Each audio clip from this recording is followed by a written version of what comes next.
பிரச்சனை எங்க இருந்து வருதுன்னு தெரியாது. ஆனா கண்டிப்பா வரும். நம்ம கிட்ட ஒரு கஸ்டமர் பாத்தீங்க அப்படின்னா 950 வந்து ஒரு சாரி ஆர்டர் பண்ணிருக்காங்க. அவங்க நேம் வந்து பாத்தீங்க அப்படின்னா பேங்க் குமார் பெங்களூர். ஸோ பசங்க என்ன பண்ணிருக்காங்க அப்படின்னா பார்சல் போட்டோ வந்து இன்கம்ப்ளீட்டா வந்து முடிச்சிருக்காங்க. ஸோ பேர் எழுதியிருக்காங்க. ஏதோ வேலை வந்துருச்சு கூப்பிட்டோம் அப்படின்னு சொல்லிட்டு வெறும் எம்டியா விட்டுட்டாங்க.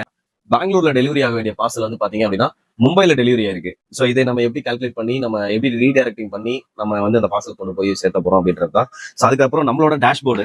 ஸோ இப்போ ஸ்க்ரீன்ல பாக்குறது வந்து பாத்தீங்க அப்படின்னா நம்மளோட வெப்சைட் டேஷ்போர்டு. ஸோ ஒரு நாளைக்கு நம்ம எவ்வளவு என்னென்ன பீசஸ்லாம் நம்ம போடுறோம். ஸோ ஒரு கஸ்டமருக்கு என்னென்னலாம் நம்ம என்ன டேட்ல புக் பண்றோம், அவங்க நேம் என்ன, ஏ டு செட் எல்லா டீடைல்ஸுமே இந்த நம்ம ப்ரொஃபஷனல் கொரியர் வெப்சைட் டீடைல்ஸ்ல வந்துரும். ஸோ இந்த டீடைல்ஸ் எல்லாம் எல்லாத்தையுமே நம்ம கவர் பண்ணதுக்கு அப்புறம் நான் கண்டுபிடிச்ச வரையும் பாத்தீங்க அப்படின்னா 2 டிஃப்ரெண்ட் ட்ராக்கிங்கை வந்து ஒரே கஸ்டமர் கொடுத்துருக்காங்க.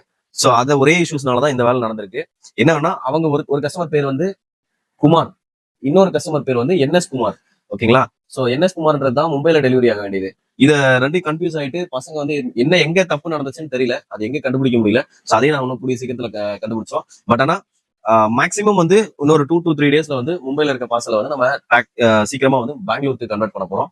ஸோ அதுக்கான ஸ்டெப்ஸ் எல்லாமே நம்ம பண்ணோம். ஃபைனலா வந்து பாத்தீங்க அப்படின்னா கஸ்டமரோட ட்ராக்கிங் தான் வந்து மிஸ் ஆயிருக்கு. ஸோ இதை நம்ம கண்டுபிடிச்சிட்டோம். ஸோ கண்டுபிடிச்சி டிரான்சாக்ஷன்லாம் இருக்கு. ஸோ அவங்களோட பார்சல் வந்து லேட்டஸ்டா வந்து பெங்களூர்ல ரிசீவ் ஆயிருக்கு. அவங்களோட பெங்களூர் சவுத் ஜோன்ல ரிசீவ் ஆயிருக்கு. ஸோ இந்த டீடைல்ஸ் எல்லாமே நம்ம எடுத்தாச்சு. ஃபைனலா வந்து அவங்களோட எக்ஸாக்ட் வந்து நம்ம பார்சல் எங்க இருக்கு, ஸோ இது எல்லாத்தையுமே எடுத்து நம்ம அவங்களுக்கு கஸ்டமருக்கு அனுப்பிட்டோம். கஸ்டமருக்கு நம்ம என்ன சுச்சுவேஷன்ல இருக்கோன்றதை எக்ஸ்பிளைன் பண்ணி அவங்களுக்கான சொல்யூஷனை எவ்வளவு சீக்கிரம் நம்ம கொடுக்க முடியுமோ அந்த வந்து ஒர்க்கை நம்ம பண்ணாலே நம்ம ஈஸியா வந்து எல்லா பிரச்சனையுமே ஷார்ட் அவுட் பண்ணிடலாம். ஸோ இதுல என்ன பிரச்சனை நடந்திருக்கு அப்படின்னா கஸ்டமருக்கு வந்து ஒழுங்கா ரெஸ்பான்ஸ் பண்ணல. அண்ட் அதே மாதிரி பாத்தீங்க அப்படின்னா என்னன்னா ட்ராக்கிங் தப்பா கொடுத்துருக்காங்க. ஸோ குமாருக்கும் என்எஸ் குமாருக்கும் டிஃபரன்ஸ் தெரியாம, ஸோ அது வந்து ஒரு மைனர் மிஸ்டேக் தான். அவங்க மேலேயும் நம்ம தப்பு சொல்ல முடியாது.